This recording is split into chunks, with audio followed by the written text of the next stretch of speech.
When you think of someone from Connecticut, you get the image in your head of a guy named Brad that looks like this.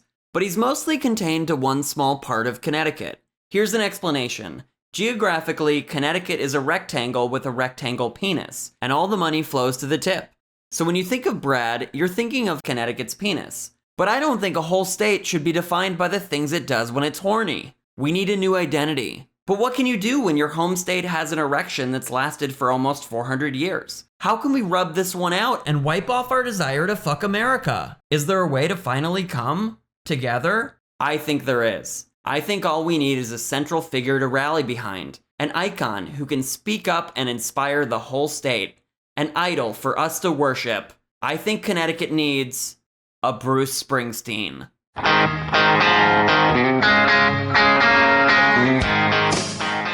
Think about it. New Jersey's New Jersey, and those people loved themselves, all because one man was delusional enough to like the awful place he's from. That delusion motivated millions to go completely insane and embrace the shithole they call home. Bruce dared to encourage those people to become so obnoxious it hurts. So in that spirit, I would like to announce that Connecticut fucking sucks, and therefore is the best state in America.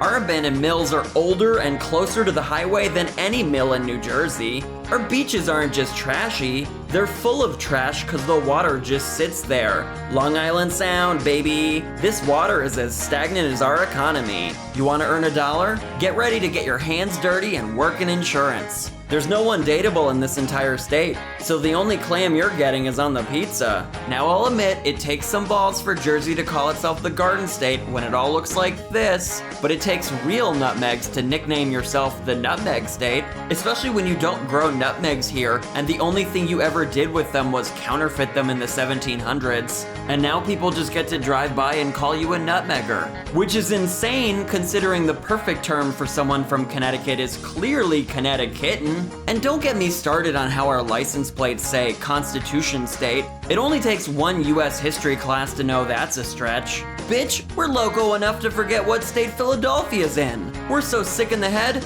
our governor's named Ned. We took the Native American word for land on the Long Tidal River and changed the meaning to land on the do not touch that river, there are too many chemicals in it. We will connect, I cut you. Our state motto is I'm trying to move soon. London, shh, we got New London. Portland, we got a Portland. It's not weird at all. And Brooklyn, Connecticut? Well, it's not that hard to forget about it. Come to our capital city, cause Hartford has it. And by it, we mean the security guard who yelled at me because I stood on the grass near the Etna sign. Hartford not lame enough for you? Come to New Hartford. In Connecticut, new means worse. And water means a chemical imbalance. Uh-oh, looks like Waterbury stopped taking its antidepressants decades ago. How's Danbury doing? No idea. Wouldn't even go there for this video. Yikes, Yukon's drunk and in a town called Storrs, so get ready for a lot of who's on first-esque confusion there. Haven't had enough? Go to the winner of Connecticut's What's the Worst Name You Can Come Up With contest. Barkhamsted. We're the Midwest of the Northeast and the deep south of New England. We've got the racial divisions of Alabama with the personality of Iowa. Just come to Bridgeport, get shot, then cross the street and go bowling at a fishing store. We're a land of true nuance, a unique blend of past and present. Go check out Mark Twain's old house, then cross the street and buy heroin. We don't do eat, pray, love here. Just live, work, invest. We're the crime scene of states. There's nothing to see here, except this bridge with frogs on it and the beautiful March foliage. The abandoned cars are in full bloom. Our public art would be pretty cool if this wasn't the logo for Travelers Insurance. Somehow still a fan of the 1988 Julia Roberts movie Mystic Pizza? Come see where they shot the exteriors. Want to get Lyme disease? Come to where it all started. Want some thrills? Get trashed and jump off this cliff. Hit your rock bottom by eating our local delicacy, the steamed cheeseburger. Want to steam your own beef?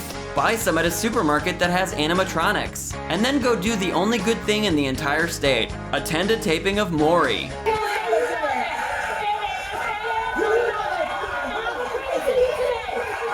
He tries to come over, but he doesn't want to see her. He wants to come sleep with me. Oh.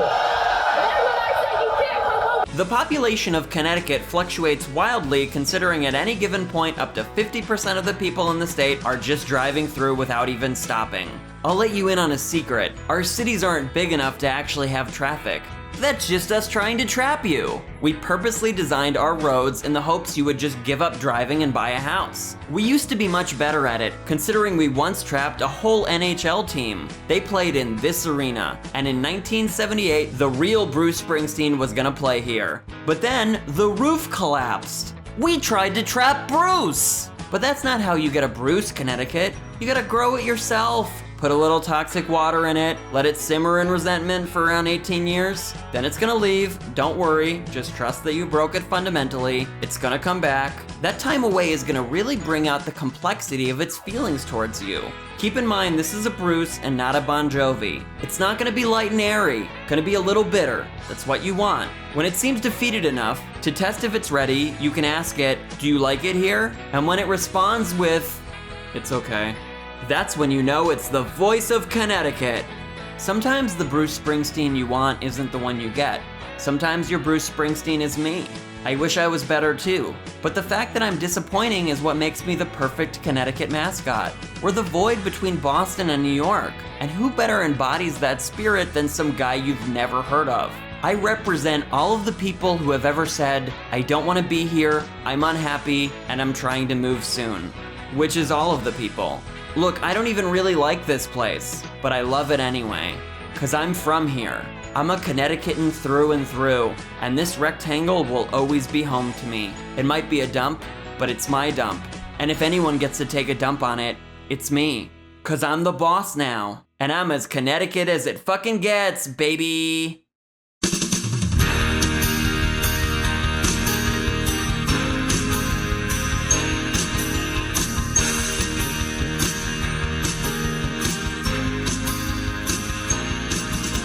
You might just think of us as a state with the highest per capita income, but all that income gets funneled to our tiny rectangle penis.